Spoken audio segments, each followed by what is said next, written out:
Hello, my dear students. Welcome back to channel with my new video. My name is Amveda from A1 Coaching.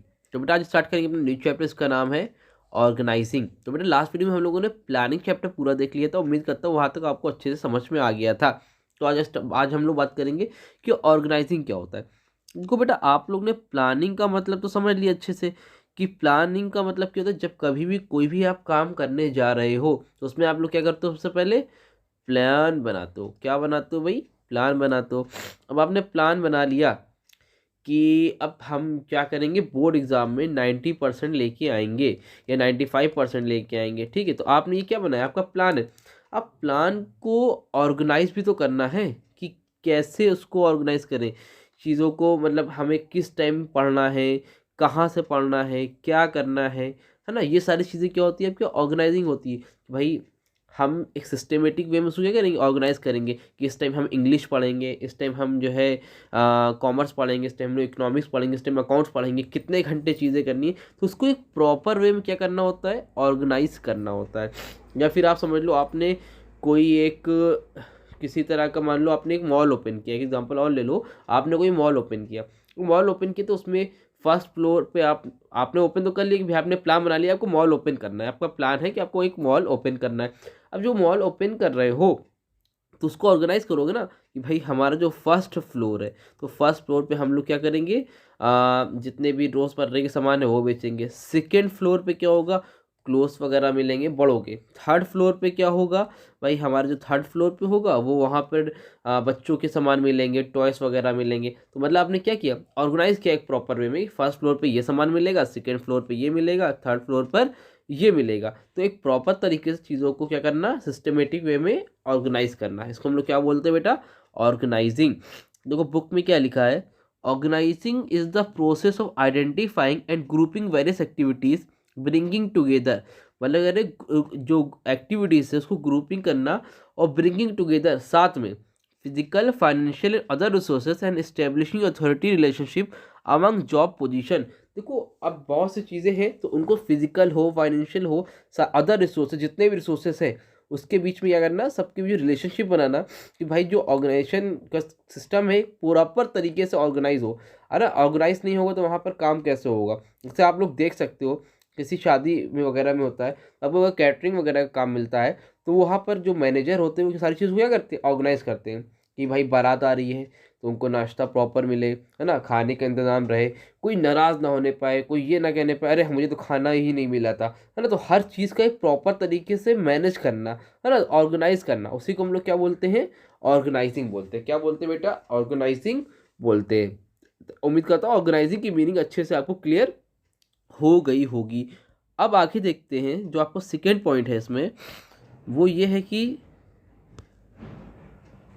एक second, उसके बाद जो इसमें अगला topic है वो है आपका बेटा इम्पोर्टेंस ऑफ ऑर्गेनाइजेशन।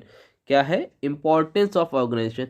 अब इम्पोर्टेंस क्या होती है ऑर्गेनाइजेशन की या फिर ऑर्गेनाइजिंग की। आप ऑर्गेनाइज करोगे तो सबसे जो पहला फ़ायदा है बेटा उसमें वो है आपका स्पेशलाइजेशन। क्या है, स्पेशलाइजेशन। अब इससे क्या होगा, आपको चीज़ें क्या होगी, देखो जो जिस काम में एक्सपर्ट होगा, क्या होगा बेटा, जिस काम में एक्सपर्ट होगा वो स्पेशलाइजेशन होगा। मतलब देखो अब मान लो मैंने क्या किया, कोई भी आप काम कर रहे हो तो जो जिस काम में एक्सपर्ट है उसको वो काम दे दिया। जैसे मान लो कोई पेंटर है तो पेंटर को पेंटर का काम दोगे। अगर मान लो शादी में ऑर्गेनाइज किया, कोई मिठाई अच्छी बनाता है तो उसको मीठा का काम दोगे ना, उसको जो है आप चिकन तो नहीं दोगे, है ना। आप कोई जो जिस काम में एक्सपर्ट है आप उसको वो काम दोगे। तो क्या बोल रहा है, in the process of organizing work is divided and subdivided into compact and convenient job. मतलब जो जिस जॉब के लिए बेस्ट है, जो कन्वीनियंट है उसके लिए आप वो जॉब उसको दे दोगे। Similar job are group together into department और डिवीजन। मतलब जो भी सिमिलर जॉब के नेचर के जितने भी लोग मिठाई अच्छा बनाते हैं तो वो 5 लोग को अलग कर दिया, जितने भी लोग खाना अच्छा बनाते हैं उनको अलग कर दिया, जितने भी लोग मैनेज अच्छा करते हैं, है ना, उनको अलग कर दिया। मतलब जो जिस काम के लिए स्पेशलाइज है तो उसको हम लोग क्या करते हैं, अलग अलग ग्रुप में डिवाइड कर देते हैं, स्पेशलाइजेशन कर देते हैं ताकि काम अच्छे से हो पाए। तो ये क्या है बेटा, इंपॉर्टेंस ऑफ ऑर्गेनाइजेशन। मतलब ऑर्गेनाइजिंग करने की वजह से हम क्या करते हैं, जो जिस काम में एक्सपर्ट होता है उस जो स्पेशल होता है उसको हम लोग वो काम दे देते हैं। समझ में आ रही बात। Number 2, optimum use of human resources. Optimum use of जो भी हमारे पास रिसोर्सेस होते हैं, ह्यूमन रिसोर्स होते हैं।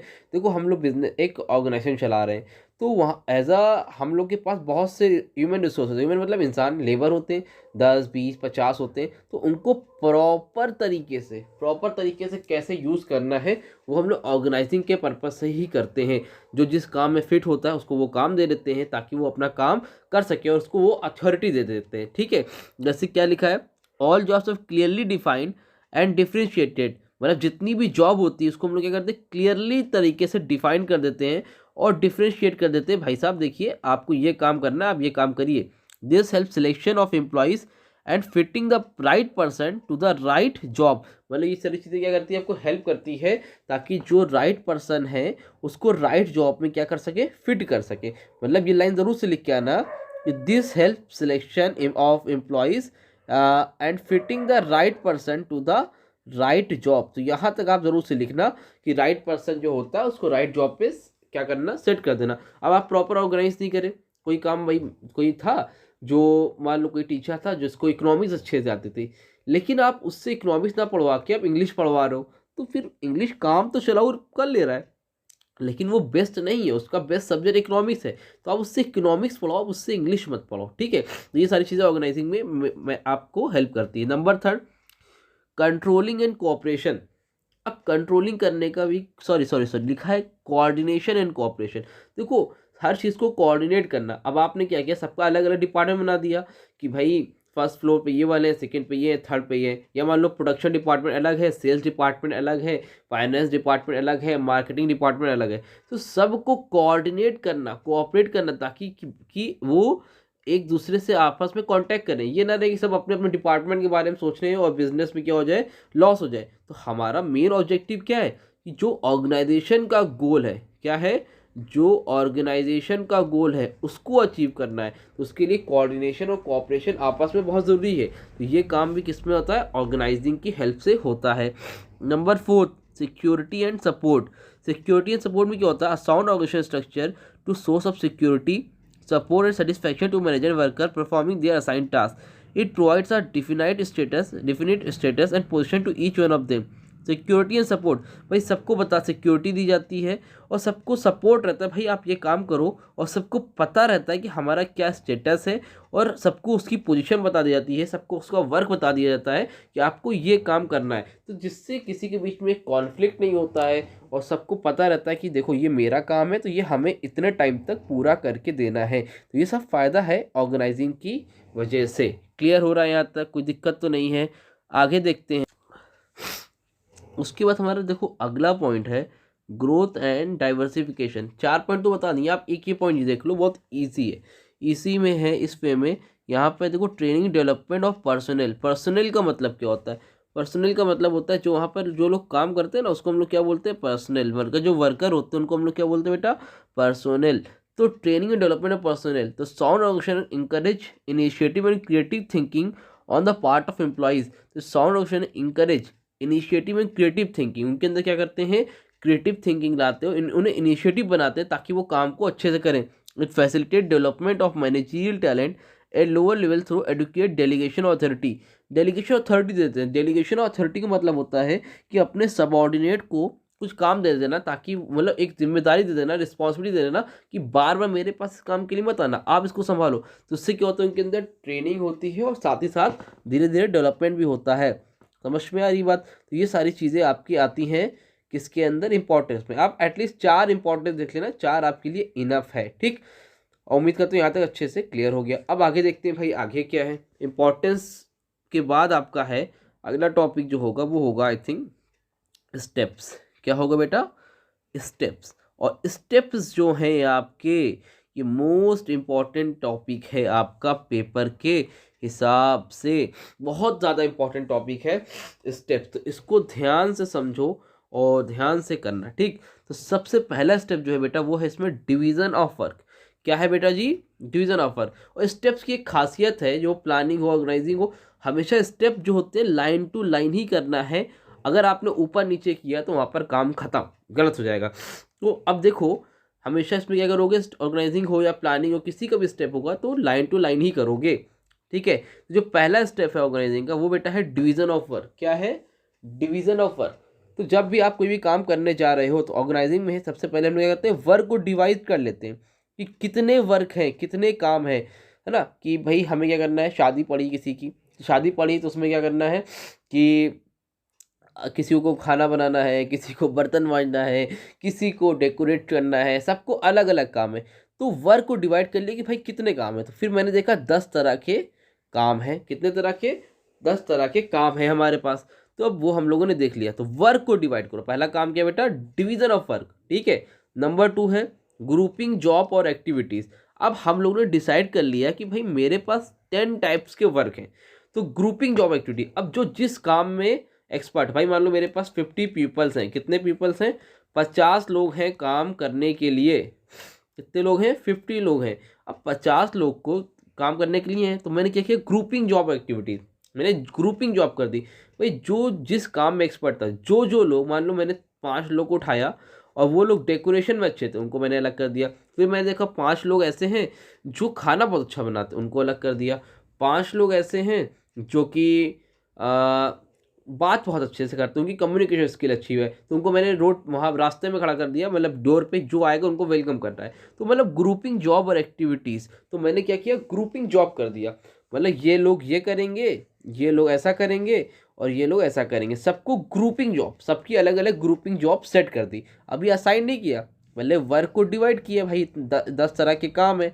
फिर मैंने क्या किया, उनकी ग्रुपिंग जॉब कर दी कि इनको ये काम देंगे, इनको ये काम देंगे, इनको ये काम देंगे। यहाँ तो समझ में आई बात।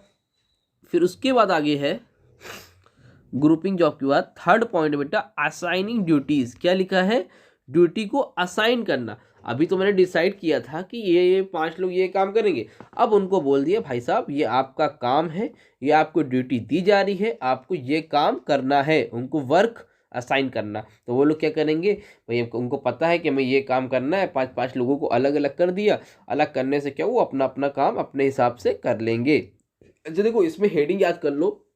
बात तो मेरी समझ में आई रही होगी आप लोगों को। तो उसको अपने ओन वर्ड में सिर्फ और सिर्फ आपको आंसर लिख के चले आना है, कुछ नहीं करना है, सिर्फ हेडिंग सही लिखना, आंसर अंदर बना के लिखो कि फर्स्ट ऑफ ऑल हम लोग वर्क को डिवाइड करते हैं, फिर ग्रुपिंग जॉब करते हैं, कितने तरह के काम हैं, फिर उसको हम लोग सबको ड्यूटी उनकी असाइन कर देते हैं कि भाई साहब देखिए आपका ये काम है, आपको ये काम करने हैं।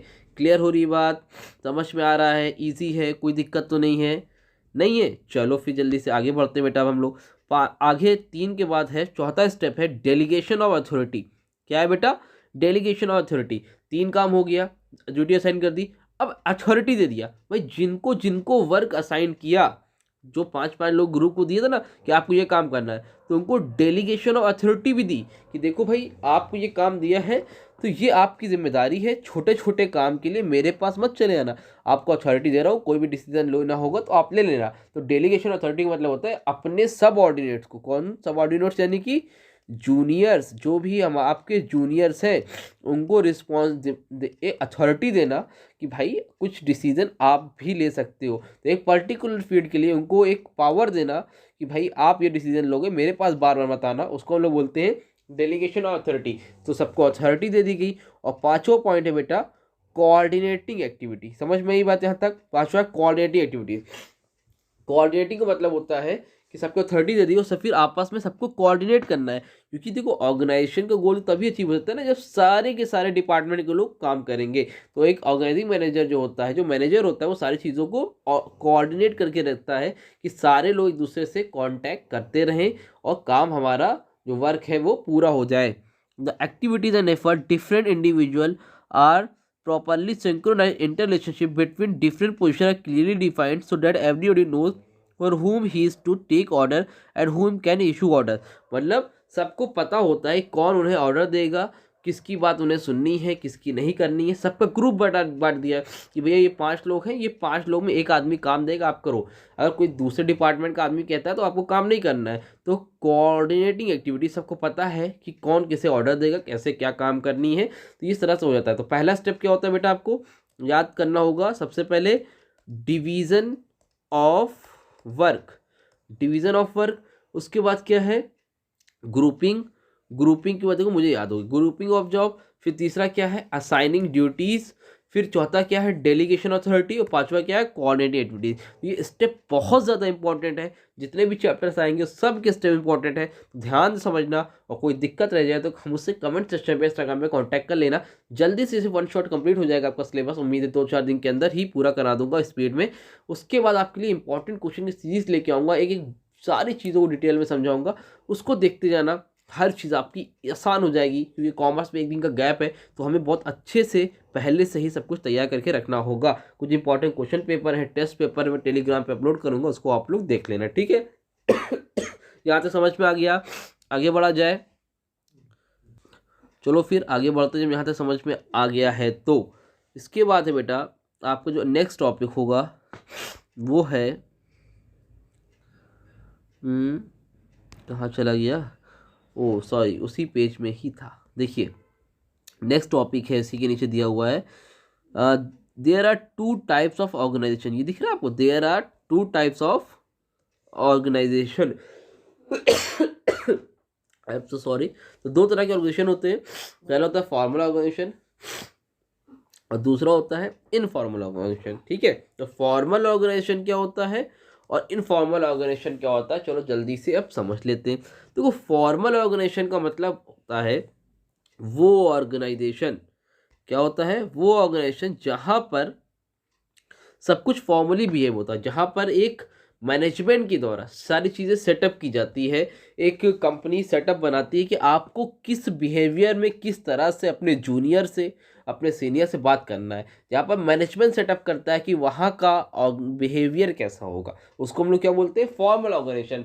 मतलब जैसे आप जूनियर है तो आप जाके बोलते हो sir may I come in, sir can I do this. तो कोई भी काम होता है तो आपको परमिशन लेनी पड़ती है, तो यहाँ पर बहुत फॉर्मल बिहेव हो, उसको हम लोग क्या बोलते हैं फॉर्मल ऑर्गेनाइजेशन। जैसे तो क्या लिखा है, formal organization means the organization structure design and establish by management to achieve organizational goal. बस इतना ही लिख के चले आना। क्या बोल रहा है, formal organization means organization structure जहाँ पे ऑर्गेनाइजेशन डिजाइन और एस्टेब्लिश किया जाता है बाय मैनेजमेंट की तरफ से टू अचीव ऑर्गेनाइजेशनल गोल। किसी भी ऑर्गेनाइजेशनल गोल को अचीव करने के लिए जब कोई भी स्ट्रक्चर कोई भी मैनेज रिलेशन इस्टेब्लिश किया जाता है मैनेजमेंट की तरफ से, उसको हम लोग बोलते हैं फॉर्मल ऑर्गेनाइजेशन। यहाँ की आप मजबूर हो, आपसे बोला गया कि आपको ऐसा ही कांटेक्ट करना है तो आप बहुत ही फॉर्मल बिहेव करते हो, उसको हम लोग क्या बोलते हैं formal organization. Is that clear, समझ में आ गया यहाँ तक, ठीक है। तो अब आगे बढ़ते हैं। और इसमें जो आपका आगे है सिलेबस में, उसमें आपका ये भी है formal organization as follows. Characteristics है, कैरेक्टरिस्टिक्स में क्या लिखोगे, it is deliberately created by top management. कौन क्रिएट करता है इसको, टॉप मैनेजमेंट। कोई भी 2-3 फीचर देख लो इसके। It is a base on specialization और डिवीजन ऑफ लेबर। ये किसके ऊपर बेस होता है, जो जिस काम में स्पेशलाइज है तो उसी हिसाब से उसमें डिवीजन कर देते हैं लेबर का। Number 3, it defined clearly the authority and responsibility of every individual. जितने भी इंडिविजुअल होते हैं सबको उनकी रिस्पॉन्सिबिलिटी बता दी जाती है, अथॉरिटी दी जाती है, वो अपने हिसाब से वो काम करते हैं। It is develop through delegation authority. ये डेवलप कैसे होता है, through the delegation of authority. It has written rules and procedure. इसकी क्या होते हैं, रिटन रूल्स एंड प्रोसीजर होते हैं। जो रूल्स एंड प्रोसीजर बताए गए उसी को फॉलो किया जाता है। समझ में आ रही बात, क्लियर हो रही है, ठीक है। उसके बाद क्या बेटा एडवांटेज। अब एडवांटेज क्या फॉर्मुलेशन की, तो पहला है the duties and role of each member is clearly defined. जितने भी लोग हैं सबको पता है उन्हें क्या काम करना है, तो किसी तरह का कोई कॉन्फ्लिक्ट नहीं, सब अपने अपने काम में बिजी रहते हैं। Number 2, unity of command is maintain through the scalar chain. Unity of command maintain रहता है थ्रू स्केलर चेन, मतलब सबको पता है तो स्केलर चेन की हेल्प से जिसको जिससे कॉन्टैक्ट करना होता है वो कर लेता है। It is easy to fix responsibility in mutual relationship are clearly defined. इसमें सबको पता होता है कि सबको क्या किससे क्या रिलेशनशिप है, सबको रिस्पॉन्सिबिलिटी अपनी पता रहती है, तो अपने काम से लोग काम से मतलब रखते हैं। ये सब इसकी क्या होती है एडवांटेज। डिसएडवांटेज क्या है, 5 दे रखी है, आप कोई भी 3 देख के चले जाओ, आपके लिए इनफ है। 2 से ज़्यादा आपसे नहीं पूछने वाला है पेपर में, क्योंकि एडवांटेज आपसे 5 नंबर में तो नहीं पूछेगा। अब डिसएडवांटेज क्या है भाई, डिसएडवांटेज में है formal organisation suffer from the following limitation. Number 1, it may create rigidity due to prescribe policies and rules. Creative talent may not be adequate recognise. It may create, यहाँ पर क्या होता है रिजिडिटी हो जाती है। रिजिडिटी का मतलब क्या होता है, अब जो रूल बना दिया गया है वो आप चेंज नहीं कर सकते, उसको फॉलो करते हैं, है ना। तो creative talent may not be adequate recognise, तो जो भी इसमें क्रिएटिव टैलेंट होते हैं वो यूज़ नहीं हो पाते हैं, क्योंकि जो चीज़ बना दी गई है तो उसी को फॉलो किया जाएगा। Number 2, formal organisation has to follow the establish chain of command. सबको establish chain of command follow करना पड़ता है। कुछ रूल्स बना दिए गए, अपने सीनियर से कांटेक्ट का डायरेक्टली कांटेक्ट नहीं कर पाते, तो ये सब इसकी क्या होती है बेटा, डिसएडवांटेज होती है। क्या होती है इसकी, डिसएडवांटेज होती है। क्लियर हो रही बात? जी सर क्लियर हो गई। अब बेटा देखो आगे है आपका इनफॉर्मल ऑर्गेनाइजेशन। क्या है, इनफॉर्मल ऑर्गेनाइजेशन। अब ये क्या होता है, इसका उल्टा। देखो वहां पर मैनेजमेंट ने डिसाइड किया था। किसने डिसाइड किया था, मैनेजमेंट ने डिसाइड किया था कि क्या चीज़ें होगी, कैसे होगी। यहाँ पर मैनेजमेंट डिसाइड नहीं करता, यहाँ पर कौन डिसाइड करता है बेटा, यहाँ पर डिसाइड करता है खुद से हम सब लोग। देखो अब कोई भी इंसान है, किसी भी ऑफिस में काम कर रहा है, दिन भर काम तो करता नहीं रहेगा, 10 घंटे की जॉब है, तो जाहिर सी बात है चाय कॉफ़ी कोल्ड ड्रिंक कैंटीन में तो जाके बैठेगा ना, तो वहाँ पर क्या करेगा, काम की ही बात करेगा। वहाँ पर तो हाय हेलो करेगा ना कि और भी आप कैसे हैं, क्या हाल चाल है, कितने लोग हैं घर में, कितने भाई बहन हैं, ये सारी चीज़ें तो बातें करेगा ना। तो वहाँ पर ऐसी जगह जहाँ पर कोई काम की बात नहीं हो रही, जो अपने आप हो जाता है, जो सोशली जो आपकी नीड है वो जो पूरी हो जाती है, उसको हम लोग क्या बोलते हैं, इनफॉर्मल ऑर्गेनाइजेशन। जो बनाए नहीं जाते, जो रिश्ते वो अपने जो अपने आप बन जाते हैं, उसको हम लोग क्या बोलते हैं, इनफॉर्मल ऑर्गेनाइजेशन। तो people working together in the formal organization, लोग साथ में काम करते हैं, इंटरेक्ट और कम्युनिकेट विद ईच अदर, सब एक दूसरे से कम्युनिकेट भी करते हैं। Vadar in the course of their work gradually they develop friendship relation and form. वो क्या करते हैं, बात करते हैं तो उनके बीच में क्या होता है, फ्रेंडली रिलेशन हो जाता है, आपस में बातचीत हो जाती है। उसी को हम लोग क्या बोलते हैं बेटा, इनफॉर्मल ऑर्गेनाइजेशन। क्या बोलते हैं उसी को हम लोग, इनफॉर्मल ऑर्गेनाइजेशन। समझ में आ रही बात कि नहीं आ रही? सोशल ग्रुप, तो जो सोशल स्मॉल सोशल ग्रुप हो जाता है उसको हम लोग क्या बोलते हैं, इनफॉर्मल ऑर्गेनाइजेशन। उम्मीद करता हूँ यहाँ तक अच्छे से क्लियर हो गया होगा। उसकी कुछ फीचर्स हैं इनफॉर्मल ऑर्गेनाइजेशन के, उसको देख लेते हैं। Number 1, it is unplanned. It is unplanned, कोई जानबूझ से प्लान नहीं करता है, अपने आप ही दोस्ती जाती है। आप दो जान थोड़ी ना तो इससे दोस्ती करनी है, अपने आप हुई हो जाती है। Due to coming together of person with common interest and attitude. जब आपकी दोस्ती किससे होती है, इसका कॉमन एटीट्यूड होता है, जिससे आपके ख्याल मिलते हैं, तो उसी से तो होता है ना। नंबर 2, इट रिफ्लेक्ट्स ह्यूमन और सोशल रिलेशनशिप अमंग पीपल। ये क्या होता है, सोशल रिलेशनशिप होती है अमंग पीपल, अपने आप, ठीक। It is based on common taste, language, religion, culture etcetera. जिसके लैंग्वेज टेस्ट कॉमन होते हैं तो उसकी वजह से यहाँ पर दोस्ती वगैरह हो जाती है। ये सब फीचर्स है, बेसिक सी चीज़ें हैं। उम्मीद करता हूँ ये तो आपको ईजिली समझ में आती होगी। उसके बाद इसमें आपका है difference between formal and informal organization. तो इसको देखो आपको डिफरेंट डिफाइन किया होगा, तो वहाँ से मैं आपको बताता हूँ। यहाँ पर देखो सबसे पहले लिखा है ना, यहाँ पर देखो नंबर 1 पर है मीनिंग, स्ट्रक्चर, अथॉरिटी रिलेशनशिप। इसमें क्या, network of social relationship among employees. ये सोशल रिलेशनशिप है, लेकिन यहाँ पर क्या, स्ट्रक्चर अथॉरिटी रिलेशनशिप। यहाँ पर लोग काम दिया गया, जूनियर सीनियर है, उनको पता है कैसे काम करना है। लेकिन यहाँ पर क्या, सोशल रिलेशनशिप है अमंग पीपल एम्प्लॉयज। नंबर 2 क्या है, formation, delivery plan and created by management. इसको मैनेजमेंट क्रिएट करता है, जबकि ये क्या होता है, अपने आप, है ना, as a result of social interaction among people. जब लोग एक दूसरे से कनेक्ट होते हैं तो वहाँ पर अपने आप ही रिलेशन हो जाता है। यहाँ पर फॉर्मेशन कैसे होता है, मैनेजमेंट करता है। Number 3, to achieve plan goals of the organization. इसका पर्पस होता है ऑर्गेनाइजेशन गोल अचीव करना।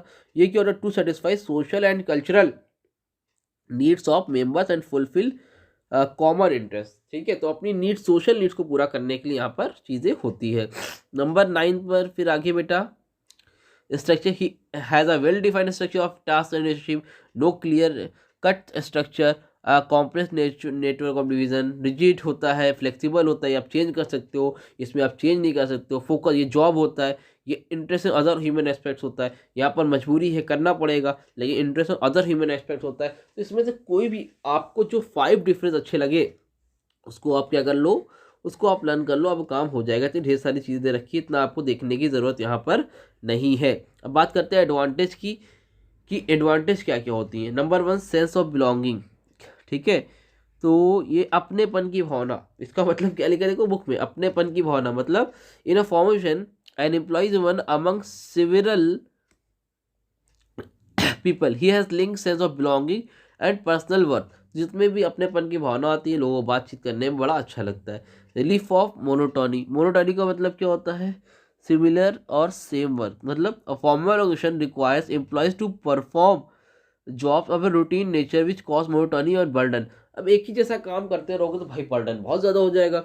तो बर्डन को दूर करने के लिए भाई कोई भी इंसान हो, तो किसी से फ्रेंडशिप वगैरह तो होनी चाहिए ना, बातचीत तो करेगा नहीं। तो उससे क्या होता है, बर्डन जो होता है सिमिलर तरह के काम से बर्डन उसका हल्का होता है, क्योंकि भाई आप कभी बातचीत करोगे, थोड़ा सा रील वगैरह तो देखोगे ना, जब अपने ऑर्गेनाइजेशन में हाय हेलो करोगे, बातचीत करोगे, हंसी मजाक करोगे, वहाँ पर बर्डन आपका कम हो जाता है। आगे क्या है, solution of work problem, member of share job knowledge and assist each other to performing job. अब जो भी लोग होते हैं एक दूसरे से क्या करते हैं, अपनी बात को शेयर करते हैं, कोई दिक्कत होती है तो उनकी हेल्प करते हैं। तो वर्क प्रॉब्लम में भी क्या होती है बेटा, हेल्प होती है। क्लियर है। 10वां पॉइंट देखते हैं जल्दी से हम लोग अब। 10 पॉइंट आगे है, protection from outside pressure. Outside जो प्रेशर होता है उससे भी प्रोटेक्शन मिलती है, ये सारी चीज़ें इसके अंदर आती है। क्लियर हो रहा है। तो 4 पॉइंट देख लो, बहुत है। लिमिटेशन क्या क्या है इसकी। Number 1, conflicting. अब देखो सब सीनियर जूनियर सब आपस में दोस्त हो जाएंगे तो वहाँ पर कॉन्फ्लिक्ट तो हो ही जाएगा, लड़ाई झगड़े के चांसेस बढ़ जाएंगे। नंबर 2 क्या है, resistance to change and information generally prefers status quo and existing work routine. Change are regarded as threat to its belief and values. Therefore, management has to face resistance to new work methods. Resistance to change. अब जो काम करने का तरीका change हो जाएगा, वहाँ पर क्या होगा, दोनों एक दूसरे की बात को समझेंगे नहीं, यहाँ पर दिक्कत। रोल कॉन्फ्लिक्ट, कॉन्फ्लिक्ट का मतलब है लड़ाई झगड़े हो जाएंगे, मतभेद हो जाएंगे, क्योंकि अब सब दोस्त बन गए हो तो दोस्तों में अब एक दूसरे की बात सुनने में बड़ी प्रॉब्लम होगी, यहाँ पर ये सब दिक्कत आती है। तो ये इसकी लिमिटेशन है, कोई भी इसमें से 2 याद करो, इससे याद करने की ज़रूरत यहाँ तक नहीं है। तो ये हो गया आपका इनफॉर्मल ऑर्गेनाइजेशन तक कंप्लीट। तो उम्मीद करता हूँ यहाँ तक आपको अच्छे से समझ में आ भी गया होगा। कोई डाउट रह गया तो कमेंट सेक्शन पे इंस्टाग्राम पे कांटेक्ट कर लेना, ठीक है। तो इसके आगे बताता हूँ, आगे क्या है हमारा। हाँ तो बेटा चलो आगे बढ़ते हैं और देखते हैं कि फंक्शनल स्ट्रक्चर क्या होता है, ठीक है। तो फंक्शनल स्ट्रक्चर से पहले देखो बोला गया तेरा 2 main types of organization structure. देखो ऑर्गेनाइजेशनल स्ट्रक्चर 2 तरह के होते हैं, पहला होता है फंक्शनल स्ट्रक्चर और दूसरा होता है डिविजनल स्ट्रक्चर, ठीक है। पहला है फंक्शनल और दूसरा है डिविजनल। बुक से पहले पढ़ने से पहले मैं आपको बता देता हूँ फंक्शनल और डिविजनल में डिफरेंस क्या है। फंक्शनल में जब आप लोग किसी भी काम को फंक्शन वाइज बांट देते हैं, मतलब जैसे अलग अलग आपका डिपार्टमेंट है, प्रोडक्शन डिपार्टमेंट अलग है, ठीक है, आपका मार्केटिंग डिपार्टमेंट अलग है, आपका फाइनेंस डिपार्टमेंट अलग है ना, आपका HR डिपार्टमेंट अलग है। आपने क्या किया, जितने भी अलग अलग डिपार्टमेंट है सबको क्या कर दिया है, अलग अलग क्या कर दिया, डिवाइड कर दिया है, ठीक है। उसको हम लोग क्या बोलते हैं, फंक्शनल स्ट्रक्चर। मतलब प्रोडक्शन वाला अपना काम देखेगा, मार्केटिंग वाला अपना काम देखेगा, सबके अलग अलग डिपार्टमेंट अलग अलग क्या कर दिए, डिवाइड कर दिए हैं, ठीक है।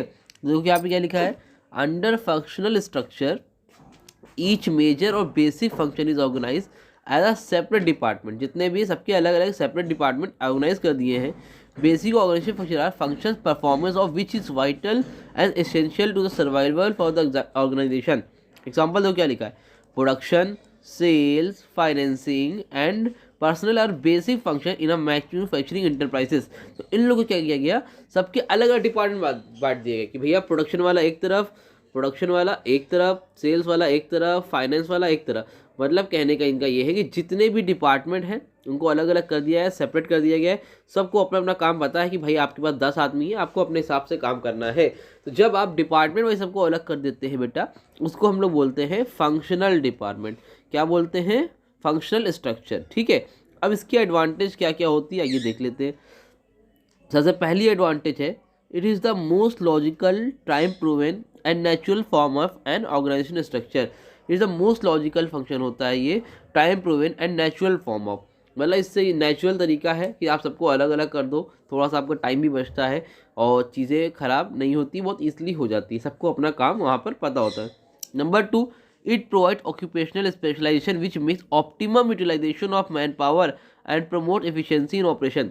पहले तो efficiency तेज हो जाती है, काम करने की क्षमता, भाई सबको वो काम दिया जाता है जिसको जो काम आता है। अगर आपको वो काम दिया जाए जो काम आपको सबसे अच्छे से आता है तो आप उस काम को अच्छे से कर पाओगे। तो इसमें क्या करते हैं लोग, ऑप्टिमम यूटिलाइज करते हैं, जो जिस काम में परफेक्ट होता है उसको वो काम दे दिया जाता है। ये इसकी एडवांटेज है। तीसरा क्या है, it ensure the performance of all activity necessary for achieving organizational objective, due attention can be paid to different function. अब सबको अलग अलग डिपार्टमेंट कर दिया गया, तो सबको सेपरेट अलग अलग अटेंशन दी जा सकती है, कौन अपना सही से काम कर रहा है कि नहीं कर रहा है, ताकि अगर नहीं कर रहा तो उसकी हेल्प करके वो सारी चीज़ें सही करी जा सकती है और जो भी दिक्कत है उसको दूर की जा सकती है। तो ये सारी इसकी क्या होती है बेटा, एडवांटेज होती है। उम्मीद करता हूँ एडवांटेज में आपको कोई दिक्कत नहीं है। अगर ये सब पॉइंट तो ऐसे भी है जो आप अपने से बना के भी लिख सकते हो, ठीक है। ऑर्गेनाइजेशन स्ट्रक्चर में अब इसकी डिसएडवांटेज क्या क्या होती है देखो डिसएडवांटेज क्या क्या है। डिसएडवांटेज ये है कि specially working in different departments may not be able to see the prospective of the organisation as a whole.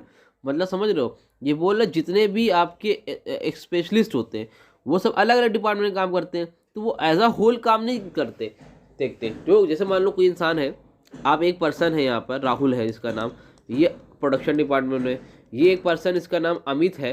क्या नाम है इसका, अमित, है ना। तो अमित क्या कर रहा है, और ये कौन है, राहुल। अब राहुल और अमित दो अलग अलग डिपार्टमेंट में काम करते हैं, इसी तरह 3-4 लोग और हैं। तो राहुल से वो सिर्फ अपने डिपार्टमेंट के बारे में बात सोच रहा है, उसको ऐसा लग रहा है कि हम प्रोडक्शन डिपार्टमेंट तो अपना काम देख लें। अमित को ऐसा लग रहा है हम मार्केटिंग डिपार्टमेंट देते हैं, हम अपना काम देंगे। एज अ ऑर्गेनाइजेशन होल, सब दोनों लोग या जितने भी अलग अलग डिपार्टमेंट के लोग हैं एज अ ऑर्गेनाइजेशन के पर्पज से नहीं सोचते, वो अपने हिसाब से सोचते हो। जहाँ पर वो अपने हिसाब से सोचते हैं वहाँ पर फिर ऑर्गेनाइजेशन का भला नहीं हो पाता है। तो ये डिसएडवांटेज है फंक्शनल स्ट्रक्चर की। Number 2, it become difficult to hold a particular department responsible for any problem. ये बोल रहे मान लो कोई इनकेस कोई प्रॉब्लम हो गई, बिजनेस नहीं चल रहा है, लॉस हो गया, तो आप किसी भी एक डिपार्टमेंट को नहीं बोल सकते हो। आप प्रोडक्शन वाले से बोलोगे तो बोलेगा भाई मेरी गलती नहीं थी, वो तो उस सेल्स वाले की थी। सेल्स वाले से बोलोगे वो सामान अच्छा नहीं बना रहा था, उससे बोलोगे उसने तो मार्केटिंग अच्छी नहीं की थी। तो सब एक दूसरे के ऊपर, अलग अलग डिपार्टमेंट के ऊपर क्या करे रहेंगे, इल्ज़ाम लगाते रहेंगे। इल्ज़ाम को एक तरफ कह सकते हो, एग्जैक्ट वर्ड नहीं आ रहा है, तो उस दूसरे के ऊपर ही बोलते रहेंगे कि इनकी वजह से हुआ है, मेरी वजह से हुआ है, ये मेरी रिस्पॉन्सिबिलिटी नहीं है। और कोई भी पर्सन अपनी रिस्पॉन्सिबिलिटी वहाँ पर नहीं लेगा। तो ये डिसएडवांटेज है। एक और देख लो, functional has to do not obtain experience required for top management position, specialised skills and narrow perspective and lead to inflexibility. देखो financial has to obtain experience required for top management position, functional heads to do not obtain. Functional heads के लिए और experience की required नहीं होती है top management position को देखने के लिए। Specialized skill and narrow perspective में लीड टू इनफ्लेक्सिबिलिटी। तो अब इसमें किसी को भी आप डाल देते हो फंक्शनल हेड्स में, तो वो इतना फ्लेक्सिबल नहीं होता, उतना अच्छे से काम नहीं कर पाता है। ये सारी इसकी क्या होती है, डिसएडवांटेज होती है। इज दैट क्लियर, समझ में आ रहा है फंक्शनल स्ट्रक्चर क्या होता है, ठीक है। 3 ही मैं बता रहा हूँ, उतना आपके लिए इनफ है, 3 से ज़्यादा पूछने वाला भी आपसे नहीं है। उसके बाद बेटा अगला टॉपिक हमारा डिविजनल स्ट्रक्चर। देखो हम लोगों ने देखा ना ऑर्गेनाइजेशनल स्ट्रक्चर 2 तरह के होते हैं, पहला कौन सा था, फंक्शनल, दूसरा कौन सा है, डिविजनल। तो और जल्दी से डिविजनल स्ट्रक्चर देखते हैं। डिविजनल स्ट्रक्चर बेटा वो स्ट्रक्चर होते हैं, वहाँ पर आप लोगों ने क्या किया था, प्रोडक्ट बेस पे डिवाइड किया था। किस पे, सॉरी, अलग अलग डिपार्टमेंट के बेस पे डिवाइड किया था कि प्रोडक्शन वाले अलग और मार्केटिंग वाले अलग, फाइनेंस वाले अलग, सबको अलग कर दिया था। यहाँ पर डिविजनल स्ट्रक्चर में जो भी डिवीज़न होता है वो बेटा होता है प्रोडक्ट के बेस पे। किसके बेस पे होता है, याद रखना, प्रोडक्ट के बेस पे, ठीक। तो ये बोल रहे हैं कि यहाँ से देखो, in division structure nature the activities of the ocean are grouped into a number of division are created। देखो लिखा है division are created on the basis of products। क्या होता है, बेसिस ऑफ प्रोडक्ट के बेसिस पे होता है, ठीक है। Every major product organise in a separate division, मतलब every major product is organise in a separate division. मान लो आप कार बना रहे हो, तो कार बनाने में, टायर बनाने के लिए काम किसी को दे दिया, ठीक। कोई बॉडी बना रहा है, बॉडी का काम अलग किसी को दे दिया, कोई इंजन पे काम कर रहा है उसको अलग दे दिया। मतलब सबको उनका अपना अलग अलग काम डिवाइड कर दिया। उसको हम लोग क्या बोलते हैं, डिविजनल स्ट्रक्चर। प्रोडक्ट वाइज आपको डिवाइड कर देना, प्रोडक्ट के बेसिस पे डिवाइड कर देना कि भाई आपको ये काम करना है, इस प्रोडक्ट पे काम करना है, आपको इस दूसरे काम पे नहीं आना है। उसको हम लोग क्या बोलते हैं बेटा, डिविजनल स्ट्रक्चर। समझ में आ रही बात, क्लियर हो रहा है, हाँ कि ना, ठीक है। तो ये तरीका होता है कि अगर आप सबको अलग डिवाइड कर दो। जैसे एग्जांपल है यहाँ पर देखो, plastic division, chemical division, metal division. Metal वाला अपना अलग काम कर रहा है, केमिकल वाला अपना अलग काम कर रहा है, प्लास्टिक वाला अपना काम कर रहा है, ठीक है। तो ये कहने का मतलब है प्रोडक्ट वाइज सबको डिवाइड कर दिया, कोई आदमी उधर का बंदा इधर काम करने नहीं आएगा। इसको हम लोग बोलते हैं डिविजनल स्ट्रक्चर। अब इसके फ़ायदे क्या क्या है भाई। नंबर 1, पहली एडवांटेज ये है कि product department can reduce the problem of coordination. between department product departmentation can reduce the problem. Product department क्या करती है, reduce the problem of coordination between department. भाई इसमें एक ही प्रोडक्ट के लोग हैं, एक ही साथ काम कर रहे हैं, है ना, तो उसमें क्या होता है, आपको दिक्कत नहीं होगी, सब आपस में ही डिस्कस कर लेंगे, वहाँ पर प्रॉब्लम इतनी नहीं आएगी। All activities concerning a particular product line are integrated together. मतलब जितने भी लोग हैं एक प्रोडक्ट के लिए सब साथ में काम कर रहे हैं, तो वहाँ पर काम ईजिली हो जाता है। Number 2, it focuses individual attention on each product line. जितने भी एक प्रोडक्ट, एक ही तरह की प्रोडक्ट है, अगर मेडिसिन बन रही है, सब लोग मिलकर मेडिसिन बना रहे हैं, कहीं पर मोबाइल बन रहा है, सब लोग मिलकर मोबाइल बना रहे हैं, तो वहाँ पर क्या होगा, इंडिविजुअल अटेंशन मिलती है उस प्रोडक्ट को, वहाँ पर काम अच्छे से हो पाता है। It leads to specialization of physical and facilities and human talent. It leads to specialization of physical facilitated and human talent. Human और फिजिकल दोनों तरह के टैलेंट यहाँ पर लीड करते हैं, क्योंकि सबको एक साथ कर दिया जाता है। ये सब क्या होती है, इसकी बेटा एडवांटेज होती है।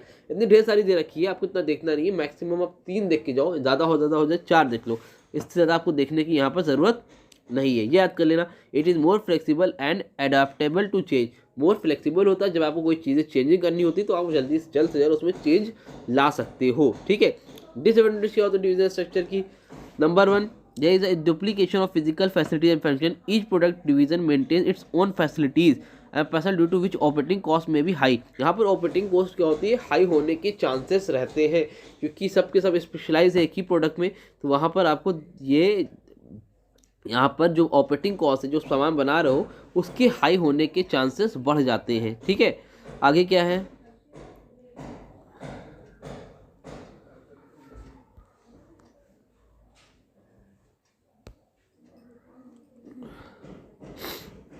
उसके बाद है advantage of centralization of certain activities like financing, accounting, distribution are not available.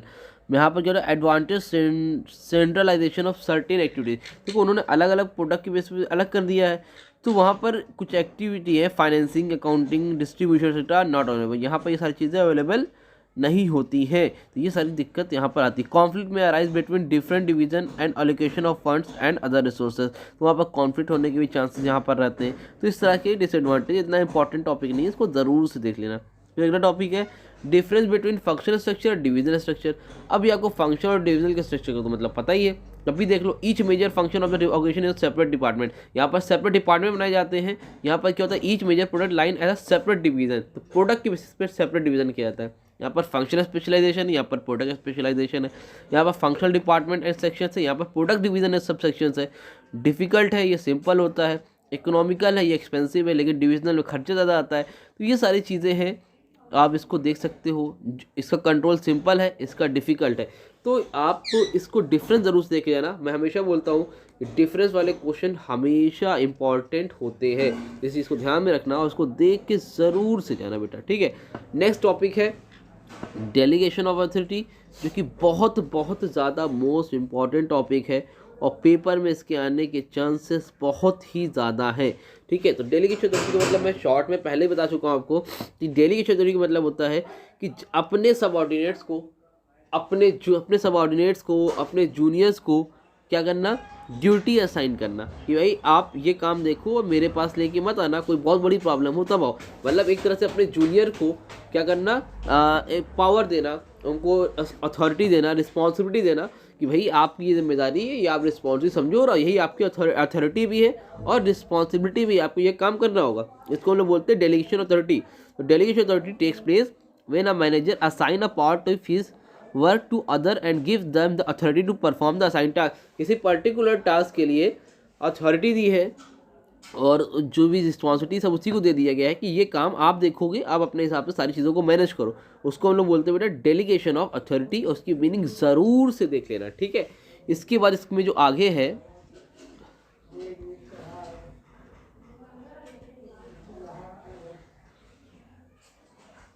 उसके बाद जो इसमें आगे टॉपिक है बेटा, ये तो कैरेक्टरिस्टिक्स तो आ नहीं रहा है। उसके बाद है इम्पॉर्टेंस ऑफ डेलीगेशन, ये आपके पेपर में आ रहा है, ठीक है। इसको ध्यान से देखो कि डेलीगेशन की इम्पॉर्टेंस क्या क्या होती है। नंबर 1 पर जो पहली इम्पॉर्टेंस है भाई, वो है रिलीफ टॉप एग्जीक्यूटिव। अब टॉप एग्जीक्यूटिव उनके पास काम बहुत ज़्यादा होते हैं, तो वो क्या करते हैं, कुछ जिम्मेदारी दूसरों ऊपर दे देते हैं, डेलीगेशन अथॉरिटी दे दिया कि भाई आप ये काम देखोगे। अब जब दूसरा पर्सन काम देख रहा हो तो उनको थोड़ा रिलीफ मिल जाता है काम से, चलो एक बंदा ये काम तो देख रहा है, तो वहाँ पर रिलीफ मिल जाता है। तो delegation authority enables a manager to share his workload with his subordinates. तो अपने सबऑर्डिनेट्स के साथ क्या हो जाता है, वर्कलोड वो क्या कर लेता है, शेयर कर लेता है। तो यहाँ पर सबऑर्डिनेट को थोड़ा, जब सबऑर्डिनेट वर्कलोड शेयर कर लेगा तो जो टॉप मैनेजर होगा उसको थोड़ा सा वहाँ पर रिलैक्स मिल जाता है। Number 2, scalar chain. Scalar chain रहती है यहाँ पर, डायरेक्टली आप कांटेक्ट कर सकते हो एक दूसरे से, है ना। ये नहीं कि आप इनसे बोलो फिर उनसे बोले फिर उनसे बोले, डायरेक्टली कांटेक्ट कर सकते हो। तो delegation authority create a chain of superior subordinates relationship among manager. तो मैनेजर के साथ क्या होती है, रिलेशनशिप होती है, रिलेशनशिप क्रिएट करती है डेलीगेशन अथॉरिटी, डायरेक्टली आप मैनेजर से कांटेक्ट कर सकते हो, ठीक। Number 3, specialisation. Through delegation an executive can assign job to subordinates according to their abilities and experience. Delegation के through executive can assign jobs to his subordinates, अपने subordinates को क्या कर सकता है, जॉब दे सकता है, जो जिस काम में एबिलिटी जिसकी अच्छी है और एक्सपीरियंस अच्छा है उसकी बेसिस पे वो उसको वो जिम्मेदारी दे देता है। Number 4, quick decision. ये तो बहुत बढ़िया चीज़ है भाई, डिसीजन बहुत क्विकली होता है। एक आदमी के हाथ में जिम्मेदारी है तो अब डिसीजन वहाँ पर क्या होगा, बहुत क्विक होता है, किसी से पूछनी जरूरत नहीं होती, उसको रिस्पॉन्सिबिलिटी मिली हुई है, अथॉरिटी है, उसके पास पावर है कि अगर वो जैसे चाहे अपने हिसाब से वो डिसीजन ले सकता है। तो डिसीजन क्या होता है यहाँ पर, बहुत जल्दी लिए जाते हैं, ठीक। उसके बाद अगला है, 4 पॉइंट बहुत है, इसको आप देख लें। एलिमेंट्स ऑफ जो है आपका, ये सिलेबस का पार्ट है नहीं तो इसको यहाँ से हम लोग कट कर देते हैं। उसके बाद क्या है भाई, ये भी आपका तीनों चीज़ें कट है, सिलेबस में नहीं, ना अथॉरिटी है, ना रिस्पॉन्सिबिलिटी है, ना अकाउंटेबिलिटी है। जी सर, जब सर कट जाता है ना तो बहुत मज़ा आता है, लगता है कि अरे भाई वाह भाई वाह, लो ये भी कटा हुआ है, काटते जाओ, ठीक है। सब कट कर रहे हैं तो बड़ा मज़ा आ रहा है ना, रिलैक्सेशन मिल रहा होगा थोड़ा सा कि अरे सर कट रहा है, चलो भाई। ये भी नहीं है आपको, ना अकाउंटेबिलिटी है ना रिस्पॉन्सिबिलिटी है, ये भी आपके सिलेबस का पार्ट नहीं है। लो भाई ये भी नहीं है, ये भी नहीं है लेकिन यहाँ पे लास्ट में एक टॉपिक दिया है, देखो ध्यान से, ये centralization and decentralization of authority. तो ये दोनों के दोनों आपके सिलेबस में है। इसकी मीनिंग है, सेंट्रलाइजेशन की सिर्फ और सिर्फ मीनिंग है, ठीक है। तो पहले मीनिंग देखते हैं सेंट्रलाइजेशन की, फिर आगे देखेंगे कि हमें क्या करना है। तो जल्दी से आगे देखते हैं यहाँ पे।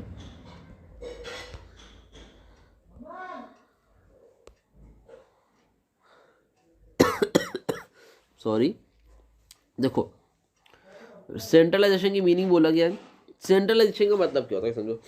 सेंट्रलाइजेशन का मतलब होता है कि मैक्सिमम चीज़ों की, मैक्सिमम जो भी चीज़ें हैं बिजनेस में, जो भी डिसीजन लेना है, इंपॉर्टेंट डिसीजन लेने हैं, जब वहाँ पर ऐसी कंडीशन जहाँ पर 1 पर्सन के हाथ में, 1 पर्सन यानी कि टॉप मैनेजमेंट के हाथ में सारी की सारी पावर है, सारी रिस्पॉन्सिबिलिटी एक ही आदमी में, कोई भी डिसीजन लेना है बार बार आपको उसी के पास जाके पूछना पड़ेगा, इसको हम लोग बोलते हैं सेंट्रलाइजेशन। मतलब किसी एक ऑर्गेनाइजेशन है, वहाँ पर कोई भी डिसीजन लेना होता है तो वहाँ पर डेलीगेशन अथॉरिटी वाला नाम नहीं है, वहाँ पर सारी की सारी पावर किसके हाथ में, एक ही आदमी में। कोई भी डिसीजन लेना है आपको बार बार जाके उससे पूछना पड़ेगा, परमिशन लेनी पड़ेगी, उसको हम लोग क्या बोलते हैं, सेंट्रलाइजेशन। क्या लिखा है, centralisation authority refers to systematic and consistent retention और concentration authority for decision making at top और हायर लेवल्स ऑफ मैनेजमेंट। तो कोई भी डिसीजन लेना होता है वहाँ पर टॉप या हायर लेवल्स ऑफ मैनेजमेंट जो होते हैं वही डिसीजन लेते हैं, उसको हम लोग बोलते हैं सेंट्रलाइजेशन। समझ में आ रही बात, क्लियर है। उसके बाद बेटा जो आगे है आपका वो है डिसेंट्रलाइजेशन। अभी डिसेंट्रलाइजेशन क्या होता है, डिसेंट्रलाइजेशन का मतलब उसका उल्टा, जहाँ पर आप अपने सबऑर्डिनेट्स को, अपने जूनियर्स को कुछ पावर दे देते हैं, जहाँ पर वो रिस्पॉन्सिबिलिटी लेते हैं, वो डिसीजन लेते हैं, उसको हम लोग बोलते हैं डिसेंट्रलाइजेशन। जब एक आदमी के हाथ में पावर है वो सेंट्रलाइजेशन, जब एक से ज़्यादा आदमी के हाथ में पावर है वो क्या हो गया, डिसेंट्रलाइजेशन। समझ में आ रही बात तो क्या लिखा है, decentralization authority means systematic dispersal authority in all departments and all levels of management. जितने भी लेवल के मैनेजमेंट है सबके पास कुछ ना कुछ पावर होती है for taking decision and action appropriate in the respective level. अपने अपने लेवल के हिसाब से उनकी पावर होती है। लेकिन सेंट्रलाइजेशन में क्या होता है, किसी भी लेवल की हो लेकिन पावर सिर्फ आपके एक आदमी के हाथ में, उसको हम लोग सेंट्रलाइजेशन बोलते हैं। और जब कई लोगों के हाथ में होती है उसको बेटा हम लोग डिसेंट्रलाइजेशन बोलते हैं। समझ में आ गया, क्लियर हो गया, आगे बढ़े। चलिए जल्दी से चैप्टर भी आपका एकदम कंप्लीट पे ही है। अब देखो इसमें डिफरेंस बिटवीन दिया है सेंट्रलाइजेशन डिसेंट्रलाइजेशन। सेंट्रलाइजेशन का मतलब क्या है, concentration of authority top level of management. इसमें क्या है, dispersal of authority at all levels of management. इसमें अथॉरिटी सब लेवल के पास होती है, जितनी भी ऑल लेवल्स है, और इसमें सिर्फ और सिर्फ टॉप लेवल के पास होती है। रोल ऑफ सबऑर्डिनेट्स क्या है, मिनिमम। यहाँ पर क्या बेटा, मैक्सिमम है सबऑर्डिनेट्स का। Main purpose to ensure control and coordination. को क्या करना है, खाली कंट्रोल करना है, कोऑर्डिनेशन करना है सेंट्रलाइजेशन। लेकिन डिसेंट्रलाइजेशन में क्या है, to speed up decision and to motivate and develop subordinates. यहाँ पे मोटिवेशन मिलता है उनको, और डिसीजन क्या होते हैं, जल्दी जल्दी लिए जाते हैं। Burden of top executive heavy होता है, इसमें लो होता है। इसमें सुटेबल फॉर स्मॉल ऑर्गेनाइजेशन, इसमें क्या सुटेबल फॉर लार्ज ऑर्गेनाइजेशन। ये सब ईजी है, ये 5 डिफरेंस है, उसको ज़रूर से देख के आप लोग जाएंगे, ठीक। उसके मेरिट्स क्या क्या होती हैं, डीमेरिट्स क्या क्या होती है डिसेंट्रलाइजेशन की। सेंट्रलाइजेशन की तो पूछा भी नहीं है, क्या होती है भाई। Number 1, reduction in top burden, reduction in burden of top executive. जो भी टॉप के लेवल के लोग होते हैं उनका बर्डन क्या हो जाता है, हल्का हो जाता है। Number 2, motivation of subordinate. कुछ काम अगर सबऑर्डिनेट को दिया जाएगा तो उनको क्या मिलता है, मोटिवेशन मिलता है, वो काम अच्छे से करते हैं। तो भाई जाहिर सी बात, अगर उनको कुछ जिम्मेदारी दोगे तो उनको लगेगा ना कि हाँ यार हमको तो काम मिल रहा है, तो उनको अंदर मोटिवेशन आता है।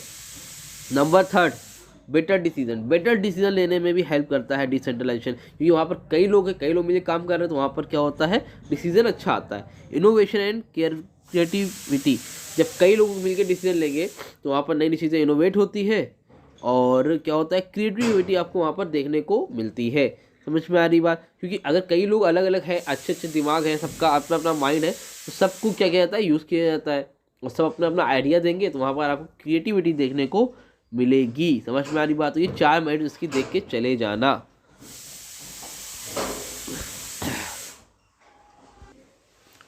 और उसके बाद आगे आपका डीमेरिट्स।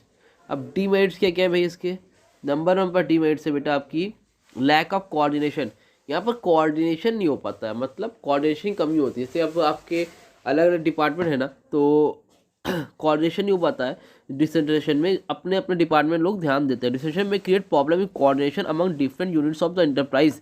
तो अपने अपना आपको डिपार्टमेंट दिया, अपनी रिस्पॉन्सिबिलिटी दी गई, अब उस पर काम कर रहे हो, ना कि ऑर्गेनाइजेशन के हिसाब से। तो यहाँ पर दिक्कत आती है कोऑर्डिनेशन की। Number 2, lack of uniformity. सब लोग एक तरह से नहीं चल पाते, सब लोग अपना अपना दिमाग लगाना शुरू कर देते हैं। यूनिफॉर्म मतलब यूनिफॉर्म समझते हो ना, स्कूल वाले यूनिफॉर्म सब एक जैसे। तो यहाँ पे यूनिफॉर्मिटी नहीं हो पाती, सब एक जैसे नहीं रहते हैं। डिसेंट्रलाइज्ड यूनिट में not follow uniform policies and procedure. जो प्रोसीजर है एक तरीके का, उसको सब लोग फॉलो नहीं करते।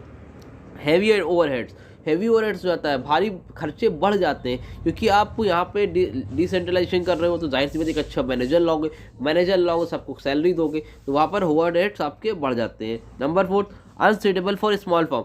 अनसुटेबल होता है स्मॉल फर्म के लिए। स्मॉल फर्म समझते हो, जो भी छोटे मोटे बिजनेस है उनमें डेलीगेशन अथॉरिटी की जरूरत नहीं है, वहाँ पर डिसेंट्रलाइजेशन करने की जरूरत नहीं है। आप लोग सेंट्रलाइजेशन फोकस करो, एक आदमी सारा काम दे सकता है। अगर आपने स्मॉल फर्म में डिसेंट्रलाइजेशन कर दिया तो वहाँ पर आपके खर्चे बढ़ जाएंगे और आप लॉस में चले जाओगे। समझ में आ रही बात। तो ये 4 पॉइंट आप 1 2 3 4 चारों के चारों पॉइंट आप देख लेना, आपका काम हो जाएगा। उसके बाद क्या है, कुछ बचा है कि नहीं बचा है। Difference between delegation and centralization दिया हुआ है नीचे आपको, देखो यहाँ पर 2 पॉइंट दिए हैं लास्ट में, है ना। तो दोनों पॉइंट को आप देख लेना। लिखा है delegation is a compulsory act as no manager can perform all task on his own. मतलब इसमें क्या होता है, हर आदमी सारा काम नहीं करता, अलग अलग मैनेजर अलग अलग काम करते हैं। इसको जानने दो 1 मिनट।